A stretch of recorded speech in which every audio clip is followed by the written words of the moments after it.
Coucou! Je fais cette vidéo pour vous parler de mon trouble bipolaire. J'en ai déjà parlé sur TikTok, mais là ça va pouvoir être plus long. Je vais pouvoir dire tout, absolument tout ce que je sais sur le trouble bipolaire, sur ce qui m'est arrivé. Et voilà. Déjà, on va redéfinir encore une fois ce que c'est le trouble bipolaire. Du coup, le trouble bipolaire, c'est un trouble de l'humeur dans lequel tu vas retrouver d'un côté les phases de manie ou hypomanie qu'on appelle les phases d'humeur élevée où tu peux être euphorique ou très irritable. T'es pas forcément euphorique, faut le savoir, parce qu'il y en a qui croient que t'es forcément content d'être en manie, donc tu peux être très irritable, très en colère. Et d'un autre côté, t'as les phases de dépression. Phase de dépression, c'est une dépression, vous connaissez la dépression, ça change pas dans le trouble bipolaire, c'est le même que dans le trouble dépressif, voilà. Donc, dans le trouble bipolaire de type 1, tu vas avoir de la manie, de l'hypomanie, de la dépression. Tu peux avoir de la dépression avec psychose, c'est-à-dire tu peux avoir des hallucinations, tu peux avoir des croyances irréelles, ouais, des croyances, par exemple, croire être l'envoyé de Dieu. Vous voyez ce que je veux dire? Vraiment des trucs vraiment IRL, impossibles. Et tu peux avoir aussi ça en manie. Par contre, dans le trouble bipolaire de type 2, il n'y a pas de manie, il n'y a pas de psychose, il n'y a pas de dépression avec psychose peut-être, mais pas de manie en tout cas. Dans le trouble de type 2, t'as que de l'hypomanie. L'hypomanie, c'est une manie plus légère, parce que dans la manie, tu peux retrouver des idées vraiment grandioses, de la psychose, croire être Dieu, je sais pas, des trucs un peu comme ça, vous voyez ce que je veux dire. Enfin, j'illustre de la façon la plus extrême. Alors qu'en hypomanie, si je peux vous citer quelques critères d'hypomanie, voilà, humeur élevée, donc euphorique ou irritable, énergie démultipliée, baisse du besoin du sommeil, sans être fatigué, hypercréativité, logorée, tachypsychie, j'espère que vous savez ce que ça veut dire, parce que je ne vais pas devoir tout définir. Impulsivité, manque de concentration, vraiment trouble de l'attention quoi, et de la concentration, impulsivité, conduite à risque, comportement à risque, dépenses excessives, tout ça, voilà. Tu vas vite quoi, tu vas vite, tu fais n'importe quoi, t'es impulsif, voilà, si je peux résumer de la façon la plus vulgaire possible. Du coup, moi, au niveau du trouble bipolaire, je fais pas de manie, donc je suis bipolaire de type 2, je fais que de l'hypomanie et beaucoup de dépression. Alors, faut savoir qu'il y en a qui feront un seul épisode de maniaque ou hypomaniaque de leur vie. Il y en a, ce sera tous les ans, ça peut être plusieurs fois par an. Moi, c'est mon cas. Moi, tous les ans, je fais une hypomanie. Tous les ans, je fais une ou deux dépressions. Je ne saurais pas me souvenir exactement parce que ça a commencé quand j'étais au collège. Mais une pour sûr. Et deux, ces 3 dernières années, j'ai fait plusieurs dépressions par an. Donc voilà. Alors, du coup, on va commencer à parler de moi. Déjà, il y a quelque chose que j'ai remarqué. C'est que mes hypomanies, je les fais toujours à l'arrivée du printemps. Et mes dépressions, je les fais toujours à l'arrivée de l'hiver, quand il commence à faire noir dehors. Là, je commence à baisser d'humeur et je commence à aller mal. Je vois tout en négatif, je suis pessimiste, j'ai envie de die, tout ça. Et j'en ai parlé à ma deuxième psychiatre, c'est une psychiatre spécialisée en troubles de l'attention que je vois très rarement. Et elle m'a dit, bah c'est normal chez un bipolaire de faire des dépressions en fait à l'arrivée de l'hiver, quand le soleil se couche et tout, puisque c'est une influence en gros la saison. Vous voyez, il y a les dépressions saisonnières. Et ben la saison, le changement de saison, ça a une influence sur notre humeur. Et du coup, elle dit il y a beaucoup de bipolaires qui font leur dépression en hiver et qui font leur hypomanie ou manie à l'arrivée du soleil à nouveau. Vous voyez, septembre. Mars. Non, mars. Du coup, mars, avril, mai, elle me dit c'est vraiment les périodes où il y a le plus d'hypomanie et manie. Voilà, donc c'est un truc à savoir que elle m'a appris, que je ne savais pas. J'ai été diagnostiquée bipolaire il y a moins d'un an, du coup c'était en mars, quand j'étais en hypomanie, voilà. C'est ma première hypomanie qui a été diagnostiquée, mais je sais très bien que tous les ans je fais exactement ça à la même période. Et je savais pas que c'était le trouble bipolaire en fait. Moi je pensais que j'étais juste super créative, que j'allais mieux, que j'étais sauvée et tout. Non, en fait c'était juste une hypomanie. Après il y a la dépression qui revient et tout. Voilà. Donc en plein épisode d'hypomania, quand j'étais trop euphorique, on m'a dit bah écoute, ce que tu fais là c'est pas normal. C'est une phase bipolaire. Voilà, t'es bipolaire. Enfin on m'a pas dit directement que j'étais bipolaire. Je crois qu'elle m'a fait passer un test. Ouais, elle m'a fait passer un test, une grille d'hypomanie et tout. Enfin, on a beaucoup discuté dessus. Et ensuite quoi? Après cette phase, effectivement, non, je n'étais pas sauvée, je n'allais pas mieux parce que j'ai fait quoi? J'ai fait un mental breakdown, d'un coup je suis direct tombée en dépression. J'avais des envies suicidaires. Et j'ai dû être hospitalisée à cause de ça parce que c'était hard quand même. Donc oui, eux aussi, les psychiatres de l'hôpital, ils ont parlé de troubles bipolaires, etc. Et bah voilà, je pense que c'est à l'hôpital qu'on a vraiment confirmé le diagnostic bipolaire parce qu'ils m'ont... C'est pas la première fois que je vais à l'hôpital. Faut savoir que j'ai tout le temps des périodes suicidaires comme ça, c'est récurrent. Et voilà, ça a été confirmé. On a mis de côté d'autres diagnostics, par exemple schizophrénie, enfin, tout ce qui est psychose, psychotique, tout ça. Vraiment, ils m'ont rediagnostiqué, on va dire. Ils ont refait le point avec moi. J'ai eu plusieurs rendez-vous avec d'autres psychiatres aussi en dehors de l'hôpital après être sortie. Et oui, voilà. On a parlé de quoi? On a parlé du fait que j'avais une aboulie, de la pragmatisme, un émoussement affectif, bref. Mais en tout cas, j'avais pas de symptômes psychotiques et tout, donc on a écarté ça. Donc là, on est vraiment sûr, on a regardé de tous les côtés, on est sûr que je suis bipolaire. C'est bon de préciser, je pense que si on a parlé de schizophrénie, c'est parce que je sais pas si à l'hôpital, dans mon dos, ils se sont dit, mais attends, mais elle a l'air schizophrène, elle. Je sais pas. En tout cas, c'est parce que je sais que parmi les troubles de l'humeur et les troubles psychotiques, il y a aussi un mélange de troubles psychotiques et trouble de l'humeur, c'est le trouble schizo-affectif. T'es à la fois schizophrène et bipolaire, voilà. C'est ce que mon ami a d'ailleurs, que j'ai rencontré en hôpital psychiatrique. Mais moi, du coup, on a éloigné ce diagnostic, parce que, en fait, je suis pas du tout schizophrène. Du coup, moi, j'ai été diagnostiquée en mars, alors que ça fait des années que j'ai des phases, mais je ne savais pas que ces phases, c'était des phases du trouble bipolaire, mais pas du tout. Moi, je savais que je faisais des dépressions, mais j'allais pas consulter parce que je me disais que les gens avaient bien pire dans leur vie que moi, etc. Et du coup, j'étais une merde et que j'étais mal pour rien et que je devais juste rester dans ma chambre et ne plus sortir parce que faut savoir que je ne sortais plus, j'allais plus en cours, je faisais rien. J'allais au ralenti, le ralentissement psychomoteur extrême et j'allais pas consulter. Voilà. Quand j'ai été consultée, c'était pas de mon plein gré parce que en fait, c'est bah, l'ambulance qui est arrivée chez moi parce que je venais de faire une TS et après on m'a envoyée à l'hôpital et après on m'a dit est-ce que tu vas aller en hôpital psychiatrique? J'ai dit oui et on m'a envoyée là-bas et c'est là que tout a commencé, tout mon parcours de diagnostic en fait, ça part d'une TS. Et est-ce que je vous raconte pourquoi j'ai fait une TS? Je ne sais pas. Je vais quand même vous raconter. C'était fin 2023, fin 2000, enfin, que j'ai commencé à aller mal, ok? Pas la TS. La TS c'était en juin 2024.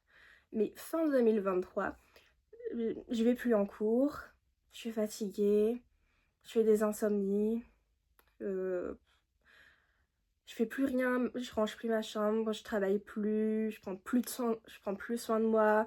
Par exemple, ne plus se laver, ne plus se maquiller, ne plus se coiffer, rien du tout, je prends pas soin de moi, je reste dans mon lit, je suis là, je suis d'humeur basse et tout. Voilà. Et il n'y avait pas de raison en fait, tout allait bien dans ma vie. Mais bon, c'est ça le trouble bipolaire en fait, c'est ça le jeu. C'est que la dépression, elle vient alors que tout va bien dans ta vie. Et d'un coup, tout va mal. Tu vois tout du point négatif. En fait, comme il disait Marc Aurèle par exemple. Je crois que c'est Marc Aurèle qui disait ça. Que en fait, si tu vas mal, c'est parce que tu as décidé d'aller mal. Bah en fait, c'est un peu ça le trouble bipolaire. C'est pas nous qui décidons, c'est notre cerveau, d'accord? Notre cerveau, question neurochimique, qui va basculer et te faire aller mal. En fait, il va faire en sorte que tu vois tout d'une mauvaise façon. C'est comme si t'avais un problème de vue en fait. Je sais pas, t'as un problème de vue et tout ce que tu vois, tout est noir, tout est nul. Et toi tu te sens mal et tu te sens nul et tu te sens inférieur aux autres, tu sens que t'es un échec total. Bref voilà c'est ça, c'est ce qui m'est arrivé en gros. Et impossible de me raisonner. En fait je ne pensais qu'en négatif, j'avais juste envie de mourir. Il n'y avait pas de raison, tout allait bien vraiment. J'avais des super notes en école d'art, j'étais en école d'art. Tout allait bien, vraiment, l'école de rêve. L'école de rêve, non. Mais j'étais en art 3D, animation 3D, jeux vidéo. Vraiment, c'était trop cool. Mais voilà, il a fallu que la dépression me tombe dessus.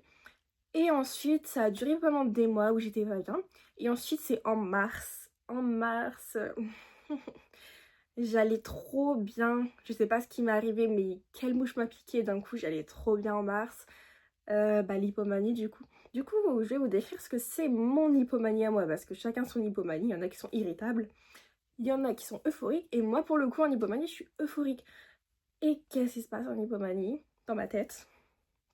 En fait, je suis trop contente d'être en vie, je sais pas, la vie est belle, je vois tout du plus bel angle possible. Genre, je fais plein de trucs, je me mets à faire plein d'activités, je me mets à faire de la guitare, de la danse, du chant, de la peinture, du dessin. Je regarde un peu ce que je fais.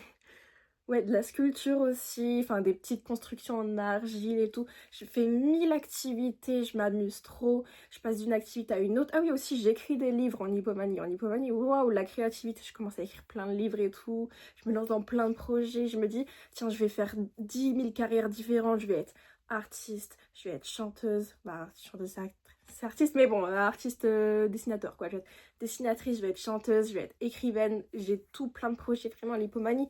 C'est la meilleure période de ma vie, même si c'est une période anormale, c'est un état anormal. Mais voilà, du coup, d'abord j'étais en dépression, ensuite, et en hypomanie d'ailleurs, à préciser parce que c'est... Je voyais pas le problème tous les ans quand je faisais ça, mais en fait, je ne dormais pas pendant une semaine sans être fatiguée.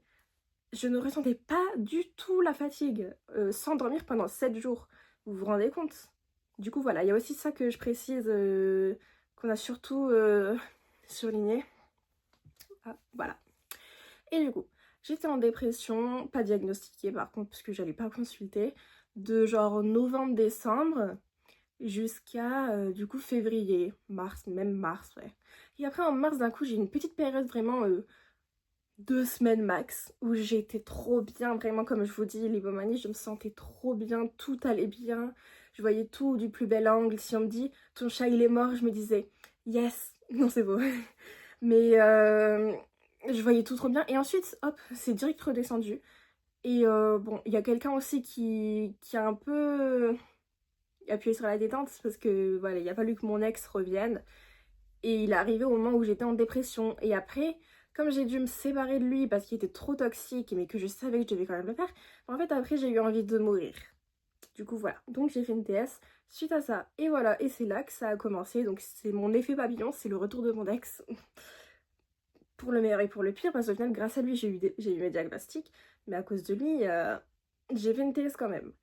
Mais voilà, c'est ça, la raison de ma TS, c'est que je voyais tout en négatif.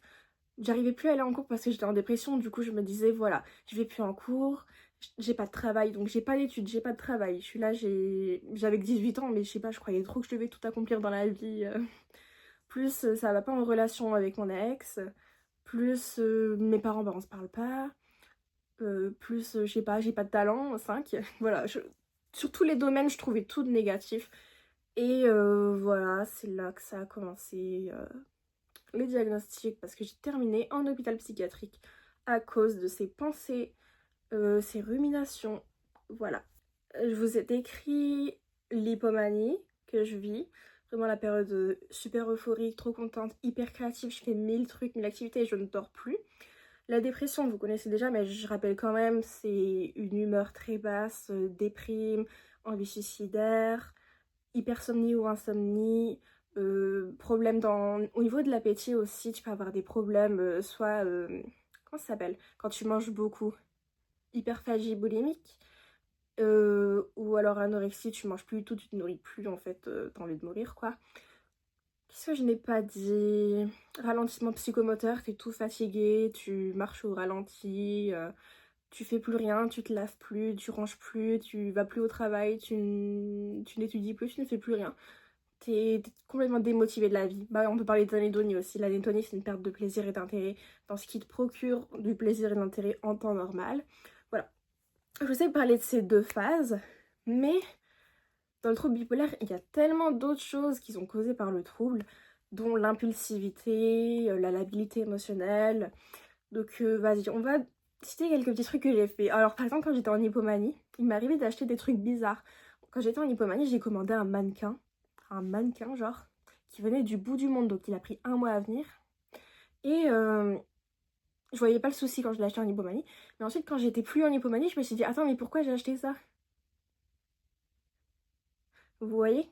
Moi, ma psychiatre principale, elle m'en avait déjà parlé du fait que elle avait une patiente bipolaire, mais elle de type 1, je crois, qui qui avait fait un prêt pour acheter une piscine chez elle alors qu'elle a pas la place parce qu'elle habite dans un appartement et tout. Bref, elle avait fait un achat bizarre quand elle était en manie ou hypomanie. Et que voilà, ça fait partie des critères d'une manie ou hypomanie, c'est, je sais même plus comment on appelle ça, mais ouais, être déraisonnable dans les affaires, c'était ça le terme. À chaque fois je lui disais, mais ça veut dire quoi ça être déraisonnable dans les affaires? Du coup elle me donnait cet exemple-là. Donc voilà, faire des achats bizarres, faire des achats impulsifs, compulsifs, ah oui, impulsif, compulsif, faut en parler. Parce que moi, c'est l'année dernière, je crois, j'ai acheté plus de 1 000 € de poupées Monster High en une semaine. Pour au final m'en séparer un peu plus tard parce que je me suis dit que j'en avais même pas besoin, que c'était juste compulsif, impulsif, enfin vous avez capté. Donc voilà, niveau achat ça donne ça. Acheter un mannequin alors qu'il n'y avait pas de raison, j'ai pas compris en fait pourquoi j'avais acheté un mannequin, j'ai pas compris du tout. Ou des fois ça m'arrivait que je recevais des commandes, je me rappelais même pas les avoir commandées. J'ai déjà fait le découvert du coup, parce que j'achetais des choses tellement sous l'euphorie, je me rappelais même pas les avoir achetées. Et du coup, bah, je contrôlais pas mes dépenses en fait. C'est voilà, très irresponsable. Je pouvais pas me mettre de limites en fait, je savais pas ce que j'achetais. Moi-même, je savais pas. Donc voilà. Déjà, un point, c'est les dépenses quand on est bipolaire. Il y a beaucoup de bipolaires qui ont ce problème tout le temps dans mes commentaires. Il y en a qui parlent de ça. Voilà. Ensuite, peut-être on va parler de l'irritabilité et de la colère. Moi, je suis pas quelqu'un de colérique et irritable, mais dans des phases bipolaires, ma colère est inarrêtable. Moi, il y avait des jours, un petit truc qui m'énervait.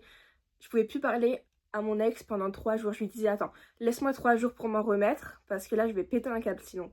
Du coup, ouais, pendant 2 jours, il m'envoyait plein de messages. Il me disait, mais s'il te plaît, mais réponds au moins bonjour, au moins ça va, je sais pas. Mais je pouvais pas répondre parce que quand je suis en colère, c'est vraiment de l'envie de meurtre en fait. En fait, un petit truc, je suis tellement irritable dans certaines phases que voilà, je peux pas. Il y a des choses que je fais sous la colère que je ne dirai pas.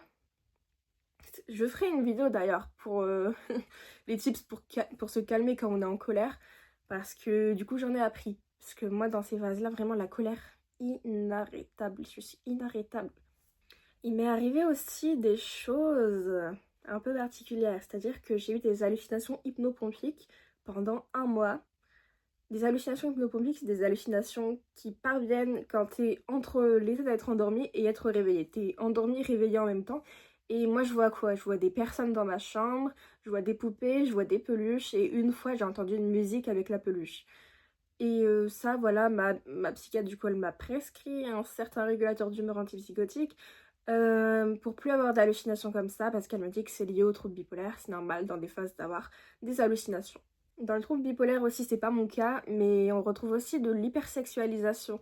Il y en a en manie ou hypomanie, ils vont, comment dire, donner leur corps à n'importe qui, parce que bah, ils sont pas dans leur état normal. Et c'est vraiment triste parce que du coup, ils se font vraiment insulter quand des personnes savent ce qu'ils font, mais en fait, ils ne se contrôlent pas, en fait. Ils sont vraiment en manie, en hypomanie, ils ne sont pas eux-mêmes.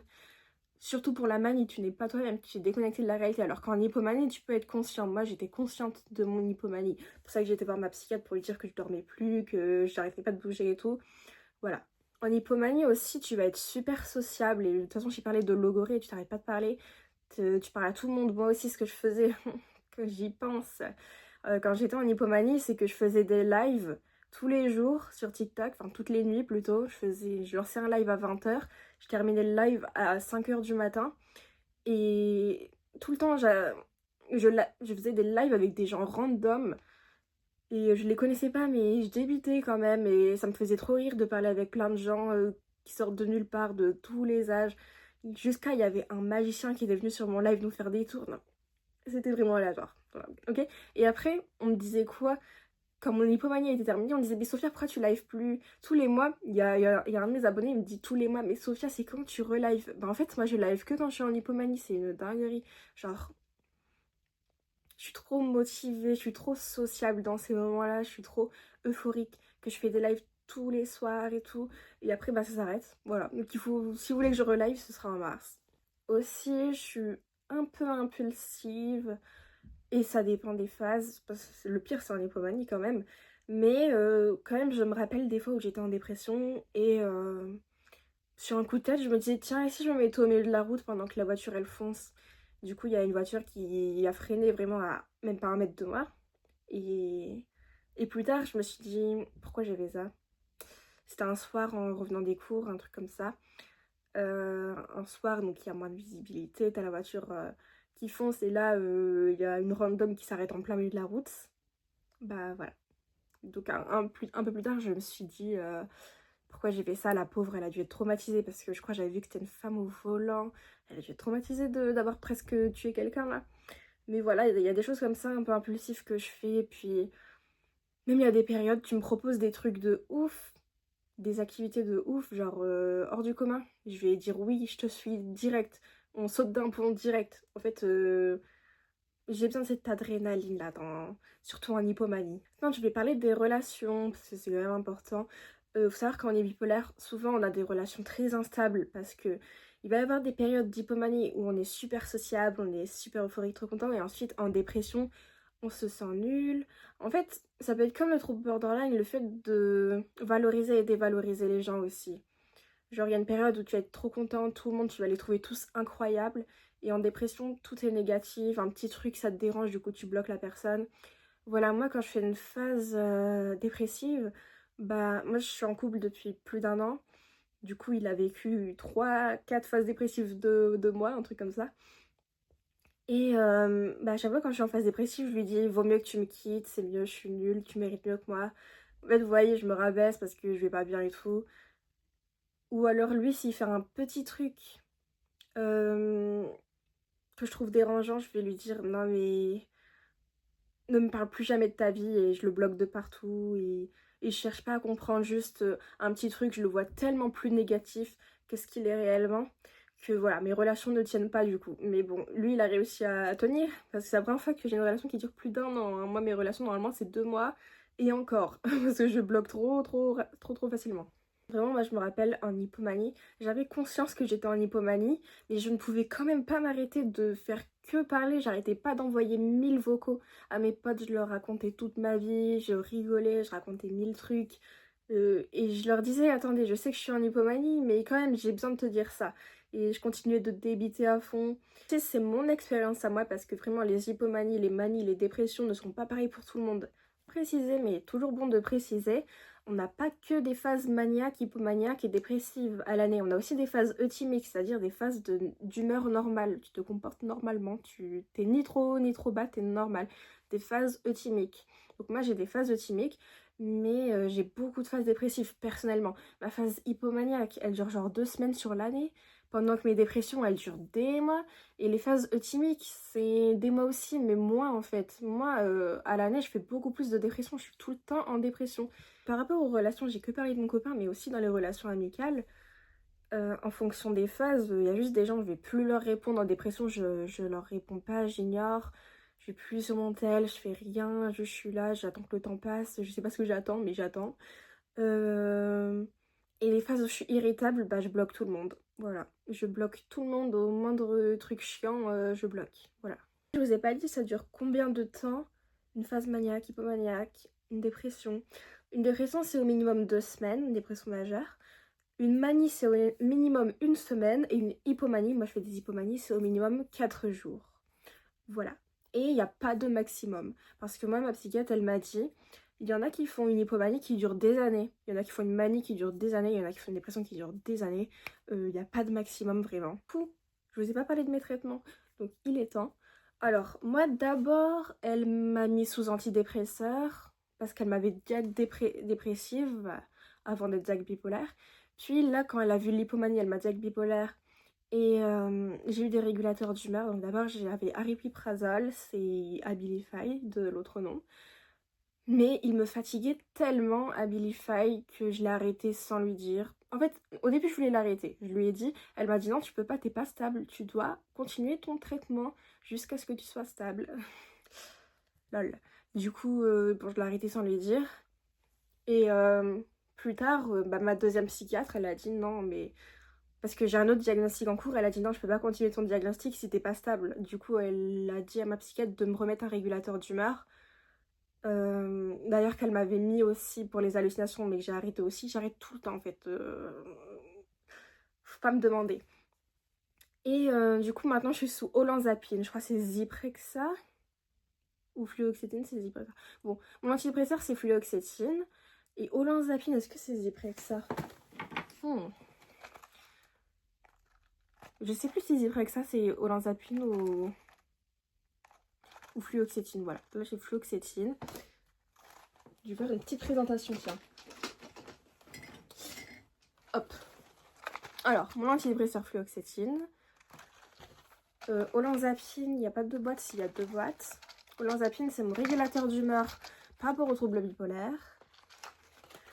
Puis, fluoxétine et fluoxétine. Puis, alprazolam que j'utilise plus. Alprazolam, c'est du Xanax, c'est un benzodiazépine, c'est un anxiolytique, c'est pour l'anxiété, l'angoisse. Voilà. Avant, j'étais un peu dépendante. Dès que j'allais pas bien, hop, je le prenais comme un bonbon. Donc, j'ai décidé d'arrêter de le prendre et de gérer mon anxiété par moi-même. Donc, voilà, il est même pas ouvert. Je l'ai pas utilisé. Et j'en ai d'autres. Parce que j'avais moins prescrit, mais je les utilise pas. Alors, je pense avoir dit le principal. Maintenant, je vais vous préciser quand est-ce que ça a commencé mes phases. Alors moi, personnellement, ça a commencé au collège, au milieu du collège. Je pense que ma première hypomanie, c'était en 4e. Puis ma première dépression, bah, c'était en fin d'année de 4e. Enfin, fin d'année, vous voyez, année. Du coup, j'étais en 3e à la fin de l'année. Donc c'était en 3e ma première dépression. Et ensuite, tous les ans, ça faisait hypomanie en mars, dépression en décembre, hypomanie, livraison. Voilà. Actuellement, je suis censée être en dépression si ça suit le cycle de ma vie. En fait, de toute ma vie, je suis en dépression en décembre. Mais là, non. Parce que j'ai fluoxétine, mon antidépresseur je l'ai depuis 7 mois, 6 mois, depuis que j'ai été hospitalisée. Et j'ai aussi mon régulateur d'humeur, olanzapine, qui empêche les changements de phase d'humeur hypomaniaque, maniaque, dépressive. Du coup, là, je suis dans une phase euthymique. Je vais bien. Sans être trop haut, sans être bas. Je suis dans une phase euthymique pour la première fois depuis des années, en décembre. Et on arrive bientôt en janvier et je ne suis toujours pas en dépression. Et je ne le serai pas. Voilà, j'ai décidé que je ne le serai pas. C'est fini. Donc voilà. Si vous avez des questions, n'hésitez pas en commentaire, je réponds à tout le monde. Ou même en privé, je réponds en privé. Des fois, il y a des gens qui me racontent toute leur vie. Il n'y a aucun souci. Moi, ça me plaît d'aider quand je peux. Donc voilà. Bisous.